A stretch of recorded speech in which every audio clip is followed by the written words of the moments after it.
What is going on, guys? Welcome back to the channel, and today we're going to be going over the fastest and most consistent ways to get your assault rifles gold in Black Ops Cold War. I'm going to be using the Krig 6 as an example for this entire video, just seeing as it was the first one that I got gold, but the same principles do apply for all of the other assault rifles in the game as well. Now, these do also apply to the TAC rifles as well, since they all actually have the exact same camo challenges, so you can save yourself some time and just only watch this one if that suits you better. But for those who are interested, I will actually eventually get around to doing a camo guide for the TAC rifles as well, just simply because they are a little bit different to use and require a slightly different playstyle, but like I said, the same principles do still apply. If you're new around here and you are interested in seeing more guides like this one in the future, then be sure to hit that subscribe button and turn on those notifications, as there are plenty more videos like this one on the way. But anyway, without wasting any more time, let's get stuck right into it. So one of the biggest challenges overall with grinding for camos this year is just how long it takes to level up your weapons. This is likely going to be the largest section of the grind for most of you, especially with the ARs, since the actual camo challenges themselves are fairly easy, yet the leveling can take quite a while. So if you do want some tips on how to level your guns up a little bit faster,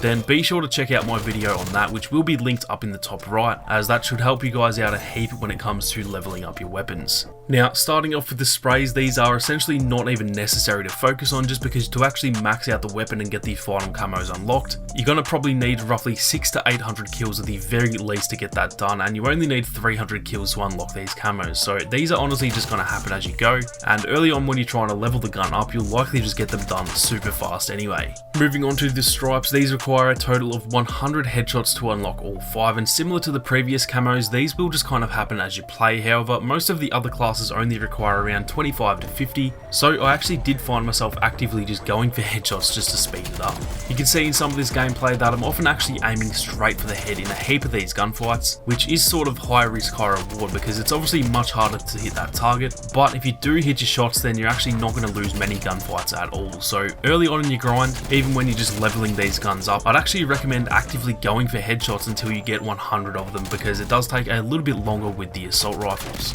I won't lie, it can get a little frustrating because, like I said, it is a harder target to hit, so you're going to lose a lot of gunfights just by simply missing shots that you probably would have easily hit if you were aiming for the body. But trust me, it is much better to push through that and go for them rather than just waiting for them to happen. So try and get these done earlier on when you are still trying to level up the gun. Next up, we have the classic camos, which require you to get 5 kills in a row with that weapon without dying 20 times over, and honestly, these are pretty easy once you get into the swing of it. What I generally do is just play the game normally. I don't camp or anything like that, but I just play how I would normally play. But then once I have hit that 3 kill streak, I do tend to kind of slow down a bit and just make sure to secure those final 2 kills, because once you are at a 3 or 4 kill streak, it's kind of a waste to not get that bloodthirsty. So if you do just play it that way rather than being really campy from your first kill, then these will come a lot easier, because if you are camping and playing slow from that first kill, but then you die before you get a second, then you are really just wasting time when you could be knocking off a ton of other camos at the same time. Now, one last tip for these is that the wider you are on the map, the more likely you are to be able to control your gunfights, and therefore the more likely you are to be able to win that gunfight. If you're right in the middle of the map, you can get pushed from 360 degrees, which is obviously hard to keep track of, as you can't be looking in every direction all at the same time. If you're out on the side of the map, however, and you are positioned in a way that you can guarantee enemies won't sneak behind you, then really you're only in danger from maybe 90 degrees give or take, which just allows you to focus on that specific area, and like I said, this will just increase your chances of survival.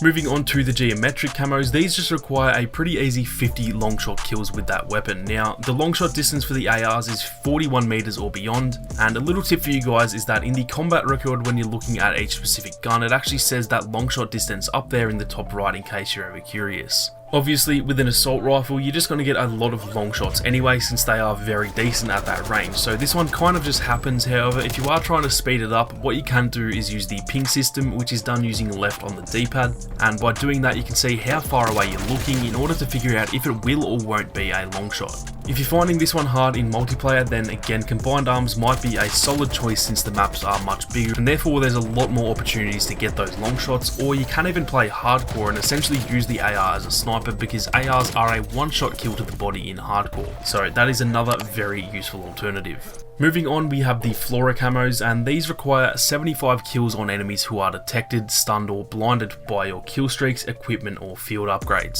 Essentially, all you need to know for this one is that if you run a spy plane, the harp and field mics or jammers, as well as stun grenades if you want to, then any kill that you get while using any of those will count, and so these ones do come relatively quickly. If you can set down the field mic in a safe spot but somewhere close enough to the action, then you can get a heap of kills through that, and then each time you get a spy plane or a harp, you just want to make the most of that and try and get as many kills as you can while it's active. Keep in mind that these only count for your own score streaks and stuff, so if your teammate has a spy plane up, then that doesn't actually count, but either way, these are pretty easy to do and should only take about 10 games at the absolute most to finish them. Next up, we have the science camos, and these require you to get 50 kills on enemies who are taking cover from you. Now, that is a rather vague description, and these were much harder at launch, but they did recently change up the requirements to make it a little bit easier, but this is one that really just comes through playtime more than anything. You can try and focus on them if you want to speed them up, and the best way to do this is pretty much just camping on Nuketown or Rage, staring at the opposing windows, or really just on any map where you know there's pieces of cover that enemies generally flock to. It doesn't have to be just a head glitch either. If an enemy is hugging a wall or a truck or something, then you can often get these done on those guys too,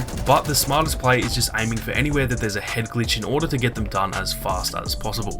Now, lastly, we have the Psychedelic camos, and these are arguably some of the easiest camos you can get, as these require you to kill 2 or more enemies rapidly 25 times over. This is definitely a little bit harder with the ARs than it is with the SMGs, however, they are still super easy to do. What I've found, which is obviously not rocket science, pardon the pun, is that Nuketown is easily the best for this, just since there are always more than one enemy around. As soon as you kill that first enemy, there always just tends to be a second somewhere close by, and so if you do just play really aggressively, locking down the high traffic areas and trying to actively go for 2v1s, then you're going to knock these ones down in no time at all. I would definitely recommend Dom or Hardpoint for these camos. Team Deathmatch is really bad for it since there are just players all over the map, so if you can play a game that has objectives, that'll help you know where the enemies are going to be funneling, and therefore you'll know where to position yourself in order to get those double kills as often as possible. But to be honest, if you are playing Nuketown, then the mode doesn't really matter at all. Obviously, once you unlock all of those camos, then gold will be unlocked for that weapon, and if you do want to go for diamond, then all you need to do is just repeat those same steps for the other 4 ARs in the game.